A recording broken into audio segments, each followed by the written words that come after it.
ನಮ್ಮ ಹೆಸರು ಎಸ್ತರ್ ರಾಣಿ. ನಮ್ಮ ಮದುವೆ ಆಗಿ 4 ವರ್ಷ ಆಯ್ತು. ನಮ್ಮ ಮದುವೆ ಆಗಿ 1 ತಿಂಗಳು ಹಿಡಿದು ನಮಗೆ ಶೆಕೆ ತೋಲ್ ಹಿಡ್ಕೊತಿತ್ತು. ನನಗೆ ಉಳ್ಳಾಕ್ ಬಿ ಬರಲ್ದಿತ್ತು, ಕೂಳಾಕ್ ಬಿ ಬರಲ್ದಿತ್ತು. ಏಕೆ ಹೋಯ್ದು ಅಲ್ಲೇ ಆಟ ಬಿಡ್ತಿದ್ದು.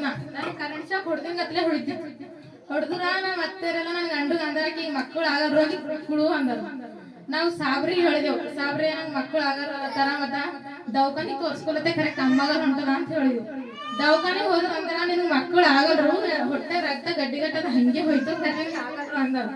ಇನ್ನ ಊರಾಗ ಬಿ ಮಕ್ಕಳು ಮಂದಿ ಅಂದ ಪೋರಿಗೆ ಸೆಕೆ ಹಿಡ್ಕೊತದ ಮಕ್ಕಳು ಆಗಲ್ರು ಅಂದ್ರು. ಸಾಬ್ರಿ ನಾವು ಮತ್ತ ಫೋನ್ ಹಚ್ಚಿ ಪ್ರೇಯರ್ ಮಾಡ್ಕೊಂಡು ಅಲ್ಲಿ ಸಾವಿರ ಬಂದ್ 2 ಸರ್ತಿ ಪ್ರೇರಿಗೆ ಬಂದೇವು.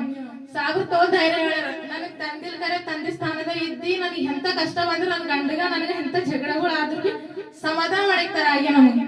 ಇನ್ನ ಸಾಬ್ರಿ ಹೇಳಿದ್ರ ನನ್ ಗಂಡಗ ಧೈರ್ಯ ಹೇಳಿದ್ರು, ಆಕಿ ಮಕ್ಕಳು ಆಯ್ತವ ಒಂದ್ ಸಮಾನಕ್ಕೆ ಕೂಸಿಗೆ ಎತ್ಕೋತೀರಿ ಅಂದಿ. ಸಾಬ್ರು ನಮ್ಮ ಮನೆಗೆ ಬಂದು ನಮ್ ಕೈಯಾಗ ಕೈ ಕೊಟ್ಟು ಹೇಳಿದ್ರು. ಹೇಳಿದ್ರು ನನಗ್ ವರ್ಷ ಬಿ ಆಗಿಲ್ಲ, ನನ್ನ ಮಗಳು ಹುಡ್ದೋಳಿ ನನ್ನ ಮಗಳಿಗೆ ತಗೊಂಡ್ ಬಂದೇವಿ.